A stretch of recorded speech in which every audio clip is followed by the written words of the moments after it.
And Sam McKewon with the Omaha World-Herald and Husker Extra. This is the three keys to the big game. Nebraska, Colorado, the rivalry renewed in Boulder this weekend. Breakfast in Boulder.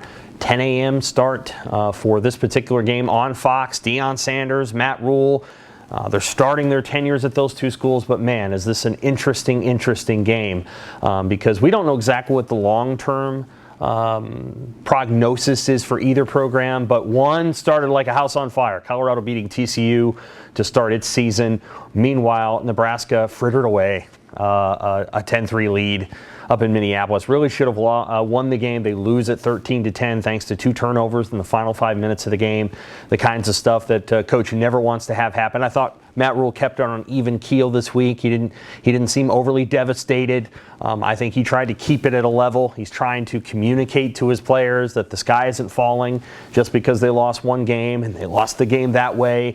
And I totally understand that. However, this is a new challenge this week. There's not a lot that you can take from that Minnesota game and make portable to Colorado. This isn't playing Illinois. Okay, Colorado is a spread offense. They spread it all the way out. They like to throw the ball around the yard, and they have talent all over the field on offense.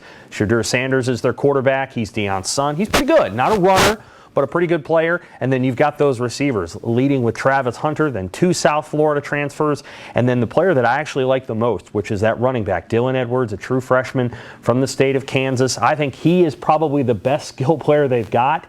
Kind of a cross between a Darren Sproles and a Deuce Vaughn. He was going to go to K-State, but he ends up going to Colorado. And so, yeah, that is a big deal going into this game. Nebraska has a lot to handle with Colorado's offense. On the defensive side of the ball, the Buffaloes are not great.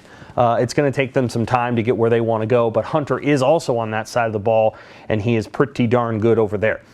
Interesting game, as I said before. Colorado is, a favorite, about a field goal favorite, which basically means it's a pick'em. Anytime that you've got a 3-point favorite at home, it's basically a pick'em game, the card sharp, so to speak. Just they don't know exactly what's going to happen. So let's get to the keys. The first one, we're going to make these Boulder themed, okay? First one's called the Wake and Take. Nebraska's going to get up at around, 6 a.m., 6:15. They're going to get to the stadium about 2.5 hours before kickoff. So I think that puts it, I'm trying to do the math in my head, 7:30 a.m. Mountain Time, really early. Nebraska's going to get there, so it's going to be an early wake, and they've got to take control early in this game. Now, Nebraska can win if Colorado gets up 14-0, but I think if the energy in that stadium is able to hit full throat before noon, I think it's going to be really hard for Nebraska to come back, because when teams like this get them rhythm and a momentum, it's hard to slow them down. They're able to pin their ears back. Nebraska will have to climb uphill. That won't be easy. I'm not saying Nebraska can trail 10-7 after the first quarter and lose the game. I think the Huskers can certainly be in a dogfight all the way through, but I think it's really going to help Nebraska if they take control early, get a stop on defense early, control the football, take control of this game, run the football. Yeah, that's good, but get first downs, move the chains, put Colorado's dynamic offense on the sideline. Let's be honest, TCU lost that game 45-42, but TCU kind of hurt itself. I mean, they were trying to go so fast in order to stay true to themselves that the Horned Frogs were not very good at keeping Colorado's offense off the field. Nebraska is going to try to do something very different. They're going to limit the number of possessions Colorado has if they can help it. And so I think the Huskers will try to hold on to it. Wake up, take control, get that crowd out of it pretty soon, because Colorado fans are excited for the Deion era, but these Colorado fans will check out of a game if they don't feel like they're going to win it. So that's something to take note of. Now, it's also worth noting that in 2019, Nebraska took a 17-0 lead into halftime, had the ball to start the second half, and completely collapsed in the second half. So you got to finish games up there, too. The altitude is absolutely a factor. Number 2, run it at Ralphie. Well, everybody knows what Ralphie is, right? That's the big buffalo that comes out of the pen. They'll be able to do that for the first time in the Deion Sanders era. It probably should be fun. Nebraska's got to run the ball at Colorado.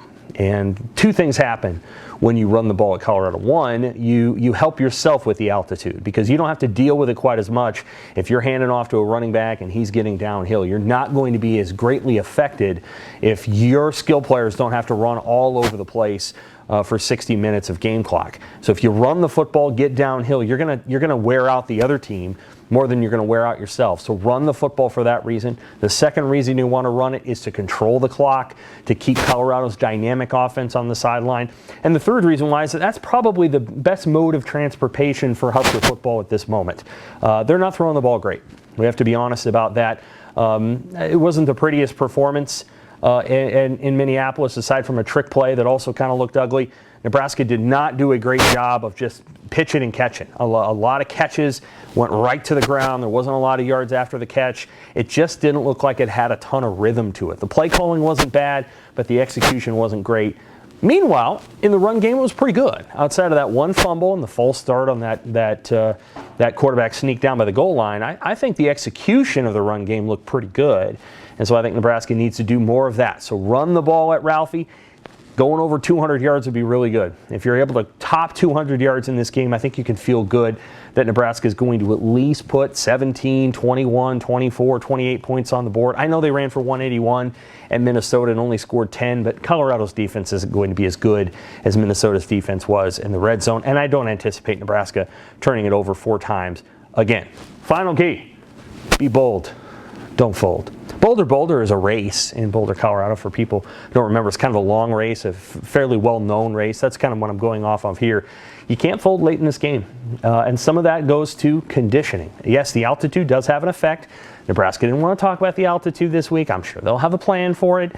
It's not always easy to handle. I've seen it affect Nebraska before at Colorado, both in '99 and in 2019. Nebraska took these large leads, and they faded late because their guys got tired. Didn't see it as much when Nebraska played at Wyoming back in 2011, but I will say that game was a blowout. So, I think Nebraska was able to play a bunch of guys and had depth that they didn't have to concern themselves quite as much with. But I've seen Nebraska run out of gas in Colorado for sure. That does happen sometimes. And so Nebraska's got to be thoughtful of that. They cannot fold in that way. And they've got to take some chances in this game. I don't know what that looks like. I don't know if that's an onside kick. I don't know if that's yet another trick play. I don't know if that's trying to get after Shadur Sanders and get him on the ground before he's able to throw that ball over the top. Probably all 3 of those things. But Nebraska has to be really bold in this game. It's not just going to come to them. I think that's one thing that Nebraska football will learn under Matt Rule is that he does not want the wins to just come to them. They're going to have to go out and take them.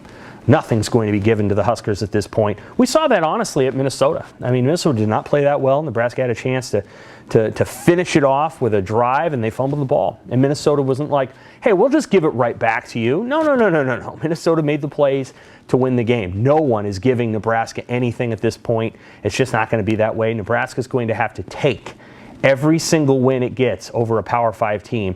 And let's think about this. Let's think about this for a second. They won 3 of those last year. The one over Indiana, they had to hit an 80-yard pass to break a 21-21 tie, right? Remember that? Casey Thompson to Trey Palmer. Against Rutgers, at Rutgers, not a good Rutgers team. They won by a single point, and they kind of needed help from Rutgers, but they took that game in the second half, scoring 2 touchdowns. And at Iowa, they staked themselves a 24-0 lead before Iowa made a surge at the end, but Nebraska had to get an interception on the Hawkeyes' final drive. Here's the bottom line. The bottom line is Nebraska, when they win Big Ten games or Power 5 games right now, they have to take it. Do you know how long it's been since Nebraska's won a non-conference game over a Power 5 team? Do you have any idea? I want you to chew on that for a while. It's been a while. It's been 2016, and it was Oregon. Remember that game against Oregon? Great game inside Memorial Stadium, maybe the loudest I've ever heard it. Nebraska wins 35-32. Tommy Armstrong, cramping up, drinking pickle juice on the sidelines, has to break 4, 5, 6 tackles just to get into the end zone. Then remember, Oregon comes back down and Kyron Williams tips that ball out of the air and knocks it down to win a game. That's what it takes to win non-conference games against power conference teams. Let's just be honest. And Nebraska has to play that hard and that well for 60 minutes because they don't have the talent advantage they used to have where they could just blow teams out of the water like 2010 Washington. So Nebraska's got to take this game to Colorado. They're not going to be given it. I think Nebraska's got a real chance. We're going to find out something about Matt Rule and the way that he's coached this team to this point. Rule keeps saying, hey, I like where these guys are. They have responded well. They're able to do hard things, et cetera, et cetera, et cetera. This game will test all of those mantras because if Nebraska goes out there and they lose by 3 or 4 touchdowns, the questions will come fast and furious, especially playing a team like Northern Illinois that just beat Boston College. If they're able to go out there and win that game, I think it will say, yes, there has been progress, quick progress within the program in terms of mentality and approach to these kind of games. We'll find out what happens. We'll have all the coverage on the Omaha World-Herald and Husker Extra. Thanks, Husker fans.